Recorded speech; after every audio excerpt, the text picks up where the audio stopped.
10 ఏళ్ళు మీరు అధికారంలో ఉన్నప్పుడు సోయి లేకుండా సోయి మర్చి సరే ఉద్యోగాలు ఇవ్వలేదంటే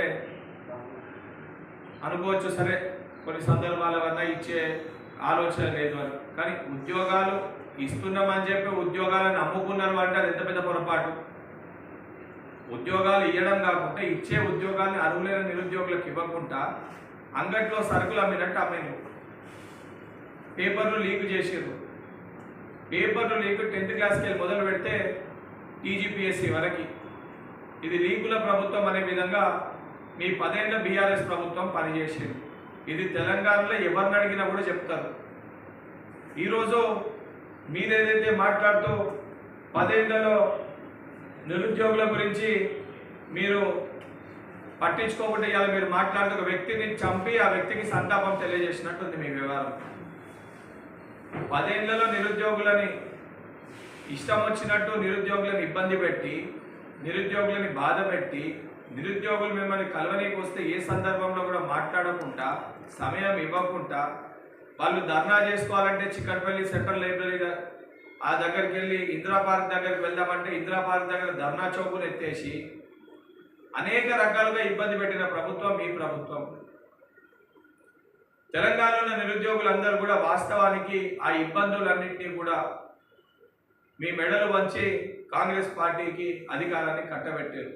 కాంగ్రెస్ పార్టీ అధికారంలోకి వచ్చిన రోజుకెళ్ళి కూడా అనేక సందర్భాల్లో ఈ విషయం చెప్పడం జరిగింది. మళ్ళీ ఈరోజు కూడా చెప్పాల్సిన పరిస్థితి వచ్చింది కాబట్టి మళ్ళీ వివరిస్తున్నా.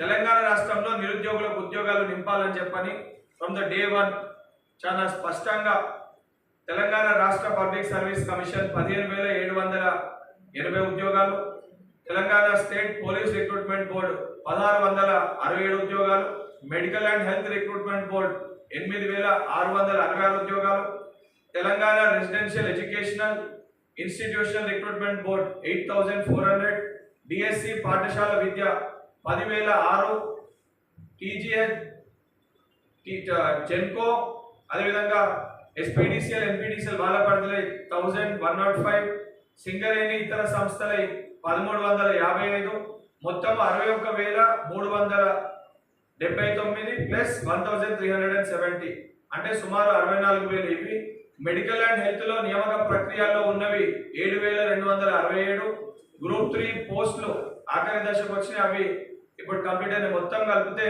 సుమారు 70,000 పైచిల్కు కొలువులు అనేవి చాలా స్పష్టంగా ఈ డాక్యుమెంట్ లో కూడా చాలా క్లియర్ గా ఎన్ని ఉద్యోగాలు ఇచ్చినామని చెప్పి పదే అంటే ఉద్యోగాలు ఇవ్వడమే కాదు, ఉద్యోగాలు ఇచ్చినప్పుడు కొలువుల పండగ ఏ విధంగా జరిగింది, ఏ విధంగా ముఖ్యమంత్రి గారు స్వయంగా తెలంగాణ రాష్ట్రంలో నియామకాలు వారి చేతుల మీదుగా యువతకు అందించి ఒక భరోసాని కల్పించిండ్రు. ఇవన్నీ ఒక చోట కాదు, ప్రతి చోట చాలా క్లియర్గా తెలంగాణలో ఉన్న యువత అందరూ కూడా తెలంగాణ రాష్ట్రంలో ఉద్యోగాలు వస్తాయని చెప్పని అన్ని రిక్రూట్మెంట్స్ బోర్డుకి సంబంధించిన అఫీషియల్ అథెంటిక్ డేటా ఎప్పటికప్పుడు పత్రికా విలేకరుల మీడియా సమక్షంలో ప్రతి పేపర్లో కూడా చాలా క్లియర్గా అన్నిటిపైన స్పష్టత ఇచ్చి ఇవ్వడం జరిగింది. దానితో పాటు గ్రూప్ 4కి సంబంధించిన 9,000 పోస్టులు. ఇవన్నీ కూడా నియామకాలు స్వయంగా ముఖ్యమంత్రి గారి చేతుల మీదుగా ఎందుకు ఇవ్వాల్సి వచ్చింది? 10 ఏళ్ళు మీరు అధికారంలో ఉన్నప్పుడు తెలంగాణ రాష్ట్రంలో కేవలం ఉద్యోగాలంటే నోటిఫికేషన్ ఇవ్వడం మటుకే, కానీ నియామక పత్రాలు ఇవ్వరు అనే ఒక ధైర్యాన్ని భరోసాని తెలంగాణ రాష్ట్రంలో ఉన్న నిరుద్యోగ యువత ఆ కంక్లూజన్కి వచ్చేసారు.